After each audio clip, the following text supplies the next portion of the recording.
दोस्तों आज की वीडियो में हम जानेंगे कि पौष महीने में अमावस्या तिथि कब पड़ने वाली है, तिथि कब से प्रारंभ होगी, कब समाप्त हो जाएगी, क्या इस दिन हमें व्रत करना चाहिए, यानी कि जिनकी अभी अभी शादी हुई है तो क्या वो इस बार सुमति अमावस्या का व्रत जो है वो उठा सकते हैं या फिर नहीं। इसके अलावा पूजा पाठ हमें किस तरह से करना चाहिए इसको भी जानेंगे इस वीडियो में। तो चलिए दोस्तों वीडियो को शुरू करते हैं और जान लेते हैं सारी जानकारी को।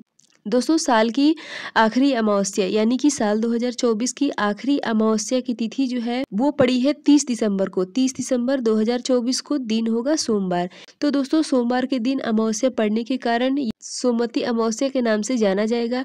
इस दिन सुहागिनें अपने सुहाग के लिए, अपने पति की दीर्घायु के लिए सोमवती अमावस्या का व्रत भी रखती हैं और पूजा पाठ विधि विधान से करती हैं, पीपल वृक्ष की और फेरी भी लगाती हैं। दोस्तों इसकी तिथि जो है वो प्रारंभ होगी 30 दिसंबर 2024 को सुबह में 4:01 पे और समाप्त हो जाएगी 31 दिसंबर 2024 को सुबह में 3:56 पे। तो इस तरह से देखें हमें दोस्तों तो हमें सुबह के समय ही मिल जा रही है अमावस्या तिथि। तो इसलिए आप 4 बजे के बाद से पीपल के पेड़ की पूजा कर सकते हैं, फेरी लगा सकते हैं, कहीं कोई परेशानी नहीं है। अब देखिए दोस्तों ये सोमवती अमावस्या और भी खास हो जाती है, ये सोमवार के दिन पड़ी है।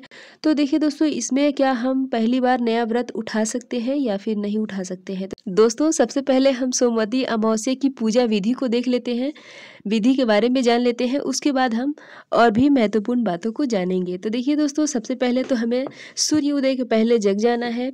जगने के बाद अपने घर में यथासंभव साफ सफाई करने के बाद हमें स्नान वगैरह कर लेना है। स्नान करने के बाद दोस्तों इस बात का आपको बिल्कुल ध्यान रखना है कि आज के दिन अमावस्या तिथि है तो आपको आज के दिन बाल नहीं धोना है। आप एक दिन पहले ही बाल धो लें और क्योंकि हमें व्रत करना है तो इसलिए आप एक दिन पहले ही लहसुन प्याज नहीं खाएंगे, शुद्ध सात्विक भोजन करें, ठीक है।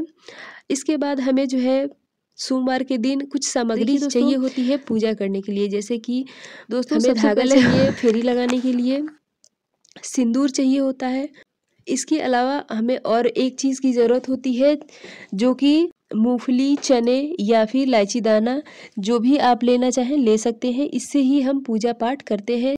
हम सभी को पता ही है कि सोमवती अमावस्या में हम पीपल वृक्ष की 108 फेरी लगाते हैं। साथ में हमें ऐपन भी चाहिए होता है, वहाँ पे हम पीपल वृक्ष के ऊपर हम सोना धोबिन को बनाते हैं, उन्हें एक कपड़ा समर्पित करते हैं और इसके बाद उनके ही मांग में हम सिंदूर भरते जाते हैं जितनी बार हम फेरी लगाते हैं, यानी कि 108 बार हम फेरी लगाते हैं। तो एक फेरी समाप्त होने के बाद हम एक इलायची दाना या फिर चना वहाँ पे गिराते हैं और सिंदूर लगाते हैं। फिर वही सिंदूर वाले हाथ जो है हम अपने मांग में भी लगा लेते हैं। तो इस तरह से हमें 108 बार करना चाहिए। तो ये हो गई पूजा की साधारण सी विधि। इस दिन आप दान भी कर सकते हैं, सुहाग सामग्री की दान करें तो भी सही है। और इस दिन हमें क्योंकि अमावस्या तिथि है तो पूर्णिमा और अमावस्या के दिन हमें दान ज़रूर करना चाहिए।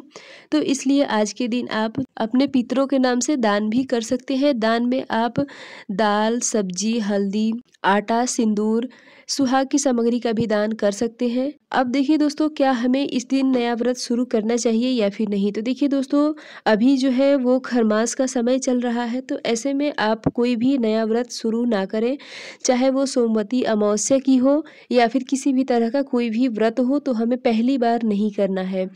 अगर आप पहले से करते आए हैं सोमवती अमावस्या की व्रत तो आप पूजा पाठ करके और व्रत भी कर सकते हैं, लेकिन आपको पहली बार अगर उठाना है तो इस व्रत को आपको नहीं करना चाहिए, क्योंकि खरमास के समय कोई भी शुभ मांगलिक या फिर नया व्रत पूजा पाठ हमें नहीं करना चाहिए। तो इसलिए इस बार आप सिर्फ पूजा पाठ कर सकते हैं, कहीं कोई परेशानी नहीं है। अब क्योंकि दोस्तों देखिए तिथि जो है अमावस्या की वो 30 दिसंबर के सुबह में यानी कि 4:01 से ही हमें तिथि मिल जा रही है।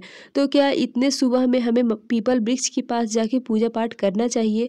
तो जी हाँ दोस्तों, आप पीपल वृक्ष की पूजा कर सकते हैं, क्योंकि पीपल वृक्ष की पूजा और सोमवती अमावस्या का जो पूजा किया जाता है वो जितना सुबह आप कर ले उतना ही ज़्यादा सही होता है, क्योंकि बहुत ज़्यादा दिन चढ़ने पे हमें पीपल वृक्ष की पूजा नहीं करना चाहिए। तो इसलिए अगर आपके घर के आसपास पीपल का पेड़ है, मंदिर है, तो आप जितनी सुबह चाहे पूजा कर सकते हैं। रही बात की जो प्रेग्नेंट लेडी हैं, जो गर्भवती महिलाएं हैं, उनको पूजा वो इतने सुबह पूजा कैसे करेंगी। जाएंगी। तो देखिए दोस्तों, उन्हें सिर्फ पूजा कर सकती हैं, उन्हें फेरी नहीं लगाना चाहिए जो गर्भवती महिलाएं हैं। तो इसलिए आपको बहुत परेशान होने की ज़रूरत नहीं है। अगर आपको सिर्फ पूजा करना है तो आप 1 डेढ़ घंटे के बाद भी जाके पूजा कर सकते हैं, क्योंकि जो प्रेग्नेंट लेडी है उनको फेरी नहीं लगाना चाहिए। तो इसलिए उन्हें किसी भी तरह की परेशान होने की ज़रूरत नहीं है। तो आशा करती हूँ दोस्तों कि सोमवती अमावस्या से जुड़ी जानकारी आपको अच्छी लगी होगी। वीडियो पसंद आया हो तो लाइक ज़रूर करें।